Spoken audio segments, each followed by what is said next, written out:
हरे कृष्णा। आज बहुत पवित्र दिन है। आज एकादशी है, महा एकादशी है। एकादशी जो दिन है, इसमें बहुत भक्तों की अच्छे दिन होती है और भगवान का आज मतलब बहुत स्पेशल दिन है।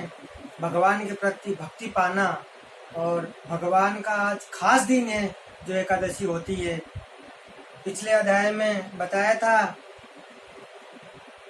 भक्त और भगवान की प्रेममयी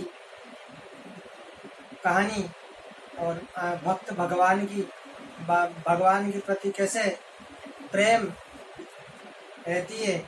तो आज एकादशी है, तो एकादशी के ही बारे में चर्चा करेंगे।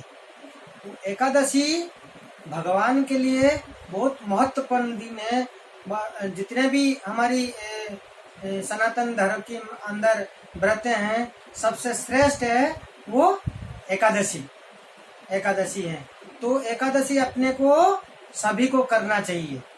एकादशी कहते हैं कि मैंने सुना कि एकादशी तो उन्हीं को ही करना चाहिए। कुछ राज्यों के अंदर तो ये मानते हैं कि जो विधवाएं हैं उन्हीं को करना चाहिए। फालतू के बात है एकादशी का। ये जो बातें चले आ रहा है, ये फालतू के बातें हैं।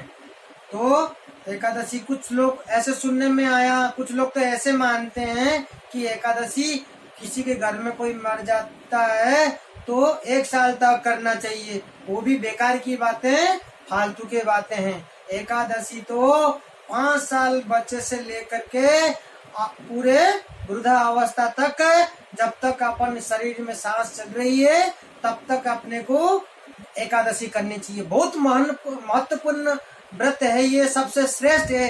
कृष्ण भगवान के करीब होने का और कृष्ण भगवान के भक्ति पाने का एक श्रेष्ठ मार्ग है, वो एकादशी का व्रत है। एकादशी व्रत क्यों करना चाहिए और एकादशी का व्रत होता क्या है, ये कितने लोगों को मालूम है? मेरे हिसाब से करीब करीब कोई गिने चुने लोगों को ये मालूम होगा। एकादशी का व्रत किसी को मालूम नहीं है क्यों करना चाहिए। एकादशी का व्रत होता क्या है, इसमें फल क्यों मिलता है, क्या मानते हैं इसके अंदर, क्यों कहते हैं अन्न नहीं खाना चाहिए। एकादशी के अंदर मेन कारण ये है, आज अन्न ग्रहण नहीं करनी चाहिए। उसके कारण ये है, अन्न खाने से पाप होती है।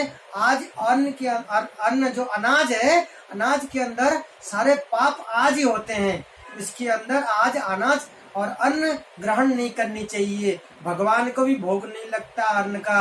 आज फल फ्रूट की भोग लगती है भगवान के, तो जो भगवान के भोग लगती है वही पाना चाहिए, फल फ्रूट की पाना चाहिए एकादशी के अंदर। तो एकादशी क्यों करना चाहिए?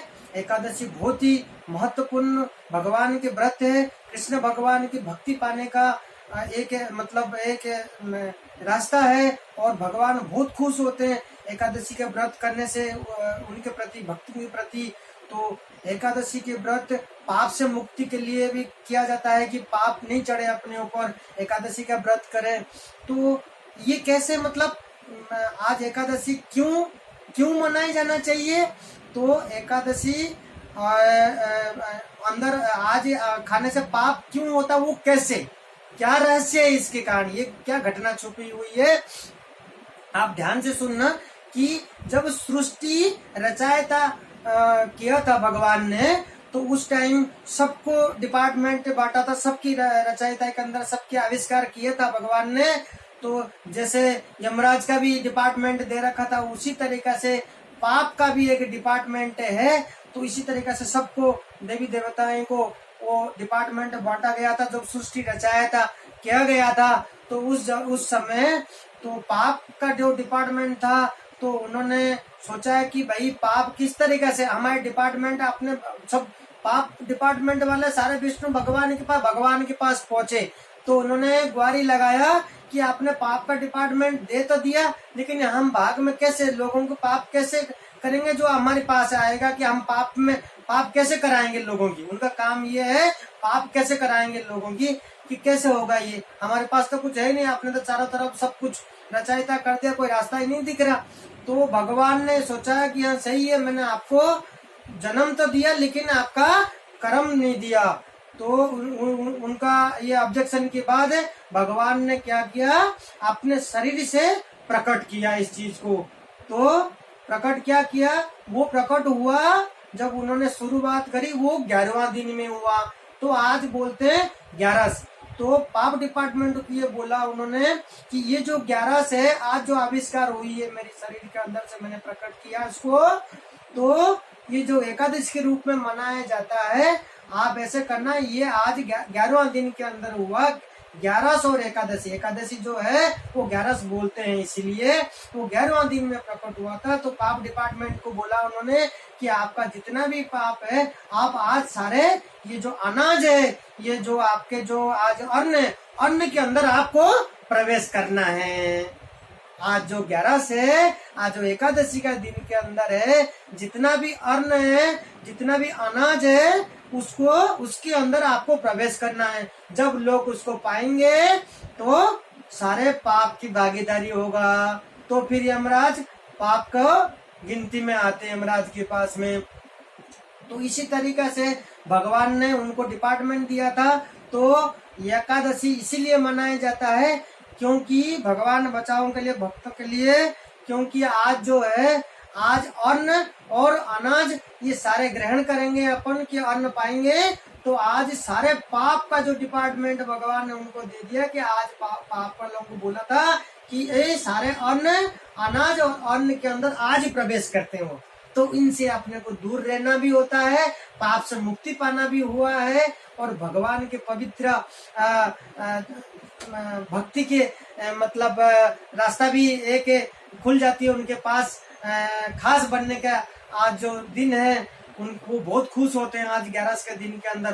तो बहुत अच्छा दिन है, इस दिन के अंदर भगवान को याद करनी चाहिए, ज्यादा से ज्यादा आज भगवान को याद करके उनकी भक्ति करनी चाहिए, अच्छे से पूजा करके फल फ्रूट के प्रसाद भोग लगानी चाहिए। मेरी प्रभु आज 11 से एकादशी है, मेरे प्रभु विराजमान है आपके सामने। आज मेरे ये कृष्ण बलराम के विराजमान हैं, ये कृष्ण गोपाल, ये मेरे कृष्ण गोपाल हैं, ये मेरे कृष्ण बलराम हैं। तो ये दोनों प्रभु मेरे आज विराजमान हैं आपके सामने। तो जब भी कहते हैं, जब भी कोई कथा करो, कभी कोई कीर्तन करो, कहीं भी मंदिर जाओ, इनको भी, ये गोपाल को भी लेकर के घूमने जाया करो, उनके साथ लेके जाते हैं भक्त सब दर्शन कराने, इनको भी लेके जाना होता है, सारे सेवा भी इनकी करनी होती है। वैसे जैसे एक बच्चे की सेवा करते हैं, तो आज मेरे प्रभु विराजमान है। तो आज बहुत मतलब अच्छे दिन है। तो इस दिन के अंदर मैं निवेदन करूंगा कि सभी को 11 एकादशी करना चाहिए। इससे बहुत सारी फायदा है आपको, इससे आपका शरीर का भी मतलब कंट्रोल रहेगा, एक डाइटिंग का भी आपको ये करने में फायदा होगा। तो आज का दिन में फल फ्रूट खा करके, फलाहार करके आप इस शरीर को मतलब अच्छे बना सकते हैं, भक्ति भी पा सकते हैं, और पाप से भी मुक्ति मिल सकती है। तो इसी तरीके से सबको एकादशी करनी चाहिए, मेरी ये नम्र निवेदन है। बहुत अच्छे दिन है। हरे कृष्णा।